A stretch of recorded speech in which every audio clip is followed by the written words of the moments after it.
Hey, what's up? Hello. Welcome into day 6 of the Toronto International Film Festival. It is Tuesday, September 12th, and this is a rainy goddamn day. We have had pretty good luck with weather so far. It's been a little bit gray, but today's the first rainy day. My socks are wet, and I am running a little teeny bit late to the first movie of the day, which is going to be Richard Linklater's Hitman. Very excited for that one. Anyways, hopefully the weather clears up because I'm going to be standing in multiple rush lines today. I do have an umbrella, but still, rain at TIFF is never fun.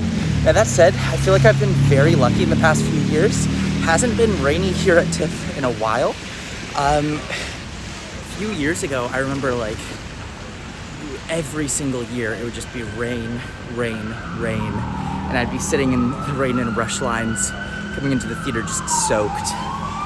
So, you know, it's part of the festival, but I think I've been a little spoiled in the past few years. You know, it has not rained a whole lot during the festival time. Anyways, really excited for Hitman this morning. I do really hope this is not another Anatomy of a Fall where I show up and the screening's full. It's possible, but this is a much bigger theater, so keep your fingers crossed for me. All right, I'm in for Hitman. I just got out of Hitman. What a great movie. I'm waffling back and forth. This might be my first 10 out of 10 of the festival outside of Hundreds of Beavers, which technically doesn't count. Oh, I don't know. I just had such a blast with this movie. It's definitely one of my favorite Richard Linklater movies. It is so funny. Glenn Powell has a chameleon-like performance in this, where he plays one character who inhabits many personas. He is doing so much. The script is incredibly witty and very charming. I don't know the name of the actor who played the girlfriend in it, but she was absolutely incredible. Honestly, I just had such a blast overall with this movie. I think this is actually a very strong People's Choice contender. I would love to see this break into the Oscar race. I'm just going to say that right now. I'd love to see Glenn Powell get a Best Actor nomination. I'd love to see Richard Linklater get in for Best Screenplay, Best Picture. Probably not Best Director. It's not flashy at all in any way. This is just a solid, fun crowd pleaser. Sort of the same level of what Linklater's doing that he did in Bernie or School of Rock, but it's better than both of those movies. So yeah, this is a major triumph here. Anyways, right now I am on my way to the rush line for The Beast, which we'll see if I get into this one. If not, I'll get lunch. Otherwise, I won't have time to eat until 3. So hopefully I get some food. Let's go.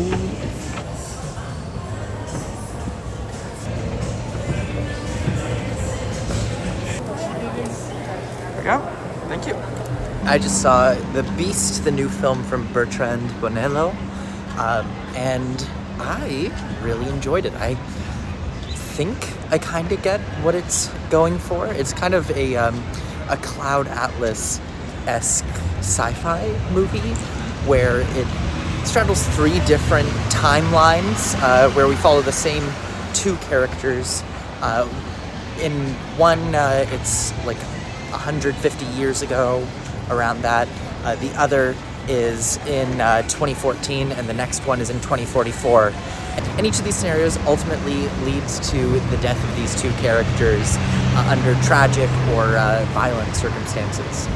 It's a fascinating film about premonition, about destiny, about fate, and I don't really know what to make of it. I think I need to process a little bit more, but I did really like it. That's what I'll say. I see why it has such strong responses from critics. It was a very interesting film, and one that I wouldn't mind going back to. Time for Rustin.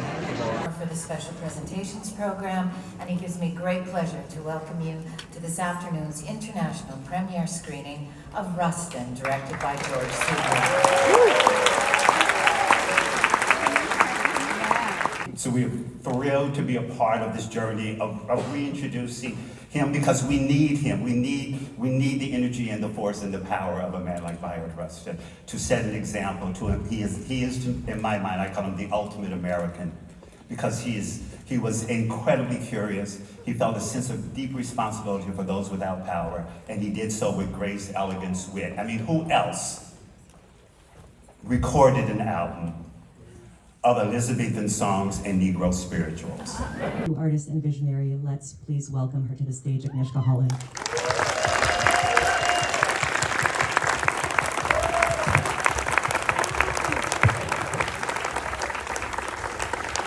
Okay, I forgot to record after Rustin, but I just saw Rustin and Green Border. First off, let's talk Rustin.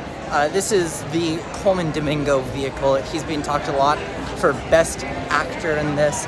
I don't know if I'd agree personally. This was just the most mediocre, like, formulaic biopic that you could possibly imagine. Everything that you expect to happen in a biopic happens here. It feels like scene after scene, line after line is just manufactured to try to say inspirational quotes and things that the audience will want to cheer at. It honestly feels like it's written to be chopped down into 30-second clips for TikTok that people can post as like, oh, inspirational quote. I don't know, it's very formulaic. And when it comes to Coleman Domingo's performance in this, he's doing a lot. He's good, but it feels similar to other biopic performances where it just like doesn't quite feel lived in. It almost feels more like someone's just like doing a character. And that's not really acting to me. And a lot of people see that as like really impressive acting when someone just like changes themselves and does something really big and over the top. I don't want to see big and over the top. I've seen so much big and over the top. Give me something subtle and nuanced. This was not it. This was just like, it's a biopic. It's exactly what you expect from a biopic. Then after that, I rushed over to get to Green Border, the special jury prize winner at Venice. This one was heartbreaking, and actually, it made me think back to Zone of Interest. I've been thinking a lot about Zone of Interest since I kind of felt a bit mixed about it on the first day. But now it's kind of growing on me, and seeing Green Border, I couldn't help but feel like we're all on the other side of the fence. This is a film about the refugee crisis, and specifically the way that these refugees are being used as sort of a proxy war between Russia and the EU.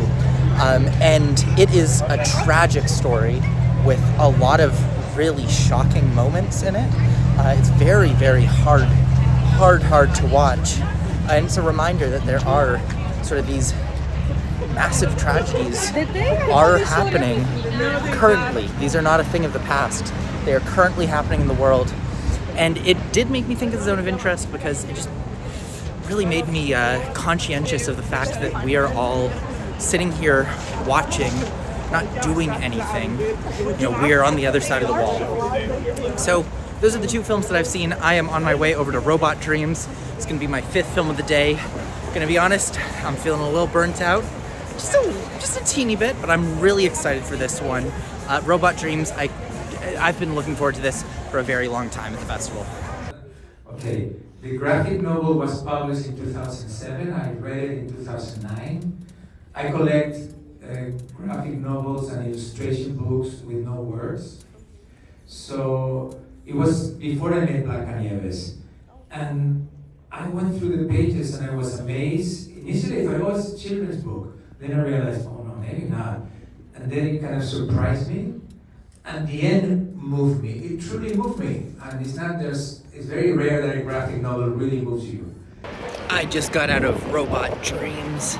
What a lovely little film. It's so cute, it's so charming. This is a Spanish animated film about a dog who adopts a robot and falls in love with this robot best friend. And then one day they go to the beach and the robot rusts and gets stuck, and it's all about this dog trying to get his robot friend back. And it's sweet and sad and tragic and funny and lovely, and just a wonderful film overall. I could definitely see this turning into a Best Animated Feature contender. Overall, there's some things that I didn't absolutely love. You know, I'm a huge animated film guy. This is not going to be one of my absolute favorites of the year. I think in terms of story, some things didn't fully click for me. Maybe relied a little bit too much on the dream sequences, which is in the name, Robot Dreams. And also, I don't know, thematically, I don't know if it fully clicked for me. That said, this one is definitely lovely. Neon will be releasing it soon, and I definitely recommend people go check it out. This screening wasn't sold out. It's not as popular here as I thought it would be, so I hope that it kind of gains some of that traction, some of that popularity when it comes out. Now, that said, I was supposed to go to Midnight Madness tonight. I think I'm gonna skip out. I am really tired. I'm gonna be seeing the new Ryosuke Hamaguchi movie at 8:30 a.m. tomorrow. Oh my god, I am so tired. I don't know how I'm gonna do it if I go to Midnight Madness. Plus, I got some work to do. I got some things I gotta get done. So, you know what? I'm gonna make the wise decision tonight. I'm gonna sign off a little bit early so that I don't go to sleep at 3 a.m. again and wake up for 7. So, yeah, making the smart choice. Be proud of me. It took a lot to do that. It breaks my heart a little bit not to see Naga, but it's fine. So, anyways, I'm gonna sign off for tonight. And as always, I'll see you guys tomorrow.